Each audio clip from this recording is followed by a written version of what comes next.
योम आज़ादी का हम 75वां स्वाधीनता दिवस मनाने जा रहे हैं। हम खड़े हैं टेक्सटाइल सिटी भीलवाड़ा, राजस्थान का 7वां बड़ा शहर, 4 लाख की आबादी वाला और 20,000 करोड़ रुपए से ज़्यादा के टर्न ऑन वाला टेक्सटाइल सिटी भीलवाड़ा, जहां कपड़े का उत्पादन होता है। ये भीलवाड़ा का गांधी बाजार और ये है भोपाल छात्रालय। ये भोपाल छात्रालय इसलिए इसकी सबसे बड़ी विशेषता ये है कि जब आज़ादी आई थी देश में 15 अगस्त 1947 को, तो इसी भोपाल छात्रालय में सबसे पहले आज़ादी का जश्न मनाया गया था। 15 अगस्त की सुबह यहाँ झंडारोहण हुआ था और यहाँ झंडारोहण किया था जो उस समय के जो सबसे बड़े स्वाधीनता सेनानी थे रमेश चंद्र व्यास, उनके हाथों यहाँ आज़ादी का जश्न मनाया गया था। हमारे साथ रमेश चंद्र जी व्यास के जो बेटे हैं कैलाश व्यास, वो हमारे साथ जुड़ रहे हैं। उनसे बात करते हैं कि ये तो उस समय नहीं थे, पर इनके पिताजी ने इस सारे जश्न के बारे में इन्हें बताया था। कैलाश चंद्र व्यास हमारे साथ जुड़ रहे हैं। आप बताइए कि किस तरह आपके पिताजी ने बताया था कि किस तरह की व्यवस्थाएं थी और किस तरह आज़ादी का पहला झंडा फहराया गया था। 14 अगस्त 1947 को रात को 12 बजे जब ये घोषणा हुई कि हिंदुस्तान आज़ाद हो गया है, अंग्रेजों की गुलामी जंजीरों से मुक्त हो गया है, तो उस समय राजस्थान के जाने माने स्वतंत्रता सेनानी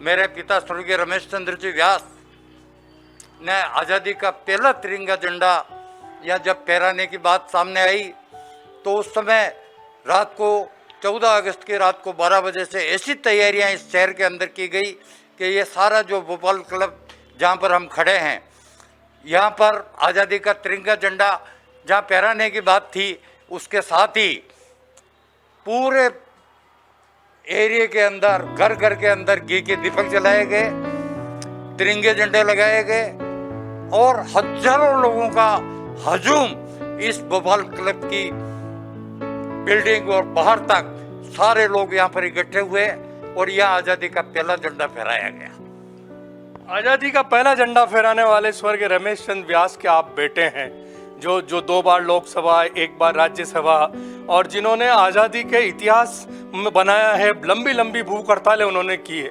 उनके बेटे होने का आपको गर्व है? बहुत गर्व है। क्रांतिकारी और स्वतंत्रता आंदोलन की शुरुआत अजमेर मेरवाड़ा के ब्यावर से हुई थी। अजमेर मेरवाड़ा के अंदर हर साल आज भी उस जमाने से लगा करके आज तक भी एक बादशाहों का मेला लगता है। उस मेले के अंदर 3 चीज़ों पे प्रतिबंध थे।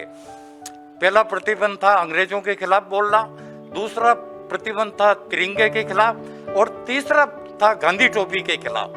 तीनों प्रतिबंध इन्होंने तोड़ने के लिए तिरंगे झंडे की एक यूनिफॉर्म बनवाई, सफेद गांधी की टोपी पहनी, एक बड़ी जंजीर लेकर के वो उस मेले के अंदर गए और बड़ी जंजीर ले जा करके बड़े ताले से उसको लॉक कर दिया और चाबी पास के गट्टर में फेंक दी और फिर जो अंग्रेजों के खिलाफ उन्होंने बोलना शुरू किया, तो वहीं से उनकी एक राजनीतिक शुरुआत की। और उस समय वहाँ पर राजस्थान के पहले मुख्यमंत्री जयनारायण जी व्यास, जो शिक्षक के रूप में काम करते थे, उनसे प्रेरणा लेकर के और उन्होंने इस काम को अंजाम दिया। और उसके बाद तो कभी अजमेर जेल, कभी उदयपुर जेल, कभी इंदौर जेल, कभी निर्वासित होना, कभी मेवाड़ से देश निकाला देना, अजमेर मेरवाड़ा में रहना। और अजमेर मेरवाड़ा में एक डोंगरा शूटिंग केस हुआ था, उसके अगेंस्ट इनके ऊपर जो चार्जेस लगे, उस चार्जेस के खिलाफ इन्होंने 90 दिन की भूख हड़ताल वहाँ पर की। इसी तरीके से मेवाड़ के सराड़ा जेल में भी 51 दिन की भूख हड़ताल की, 31 दिन की भूख हड़ताल इन्होंने उदयपुर जेल में की। और एक तरह से काल कोठरी में रहने से अस्थमेटिक हो गए थे, लेकिन जीवन के अंतिम दम तक वो गरीबों की, मजदूरों की और किसानों की सेवा करते रहे। राजस्थान में उन्होंने मजदूरों को एकत्रित कर राजस्थान इंटक की स्थापना का श्रेय भी उनको मिला। और इस भीलवाड़े के जो मजदूर आंदोलन ये चलते थे, उसके बारे में लोग कहते थे कि भीलवाड़े से इस देश को एक आंदोलन की राह मिली। एक उन्होंने जो टेक्सटाइल लेबर के लिए जो टेक्सटाइल अवार्ड था, वो कानून भी उनकी वजह से ही बना।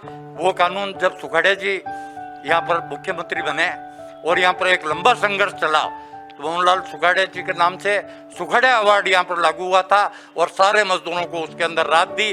उनके महंगाई भत्ते बढ़े, उनकी तनख्वाहें बढ़ी और इस तरीके से सारे काम उनको अंजाम दिया। हम दिखा रहे हैं भीलवाड़ा का भोपाल छात्रालय। यहाँ ये वही बिल्डिंग है और वो वही प्रांगण है जिसमें आज़ादी का सबसे पहले झंडारोहण रमेश चंद्र जी व्यास ने किया था 15 अगस्त 1947 की सुबह। ये जो बिल्डिंग है ये 1940 की बिल्डिंग है। यहाँ जो लग रहा है ये शिलालेख भीलवाड़ा की जनता की तरफ से इस छात्रालय के निर्माण में मेहता साहब जसवंत सिंह जी डिस्ट्रिक्ट मजिस्ट्रेट भीलवाड़ा ने सहायता सहयोग दिया, उनकी यादगार में रखा गया है। ये 1940 की ये बिल्डिंग है और 1947 में सबसे पहले आज़ादी का झंडारोहण यहीं हुआ था। जो स्वाधीनता सेनानी थे रमेश चंद्र जी व्यास, उन्होंने यहाँ 15 अगस्त 1947 को आज़ादी का झंडारोहण हुआ था। भीलवाड़ा में पहला कार्यक्रम यही हुआ था। ये आप जो मेरे कैमरा सहयोगी आपको दिखा रहे हैं कि अब तो ये बिल्डिंग किस तरह की हो गई, इसका कोई रख रखाव नहीं है। बाकी तो ये एक तरह से संग्रहालय बनना चाहिए क्योंकि आज़ादी का पहला झंडारोहण इसी भोपाल छात्रालय में हुआ था। टेक्सटाइल सिटी भीलवाड़ा में 15 अगस्त 1947 को जिन्होंने सबसे पहले आज़ादी का झंडारोहण किया था, जश्न आज़ादी जिन्होंने मनाई थी, स्वर्गीय रमेश चंद्र जी व्यास जो सबसे बड़े मजदूर लीडर थे, लोकसभा और राज्यसभा के सदस्य रहे थे। ये 11 नवंबर 1915 को ये पैदा हुए थे और 28 दिसंबर 1974 को इनकी डेथ हुई थी। ये उनकी कर्म भूमि है, गांधी मजदूर सेवालय कहा जाता है, जहां उनकी मूर्ति का अनावरण करने उस समय के जो तत्कालीन उपराष्ट्रपति थे डॉक्टर शंकर दयाल शर्मा, उन्होंने 4 जनवरी 1988 को उनकी मूर्ति का अनावरण किया था। ये वही मूर्ति है स्वर्गीय रमेश चंद्र जी व्यास की, जहाँ उनका अंतिम संस्कार भी किया गया था और यह उनकी कर्म भूमि थी। और यह यहाँ भीलवाड़ा में गांधी मजदूर सेवालय के नाम से विख्यात है। यहाँ ये इंटक का ऑफिस हुआ करता है, आज भी इंटक की गतिविधियाँ यहाँ जारी है। श्रमिकों के लिए यहाँ काम किया जाता है। जो श्रमिक नेता के रूप में रमेश चंद्र जी व्यास यहाँ विख्यात थे। आज़ादी के आंदोलन में उन्होंने बढ़ चढ़कर हिस्सा लिया था, 3 बार बड़ी भूख हड़ताल की थी और इसीलिए उनको जो सबसे पहले 15 अगस्त 1947 को आज़ादी का पहला झंडारोहण करने का सौभाग्य एक तरह से उन्हें मिला था। स्वर्गीय रमेश चंद्र जी व्यास जैसे स्वाधीनता सेनानियों की त्याग तपस्या और बलिदान की वजह से ही हम आज़ादी की खुली हवा में सांस लेने का हमें मौका मिला और इन्हें 15 अगस्त 1947 को इसी वजह से पहला झंडारोहण करने का सौभाग्य मिला था। आज ज़रूरत हमें भी उस आज़ादी को अक्षुण्ण बनाए रखने के लिए और एकजुट होने की है। कैमरा पर्सन लक्की वैष्णव के साथ प्रमोद तिवारी, NBT ऑनलाइन, भीलवाड़ा।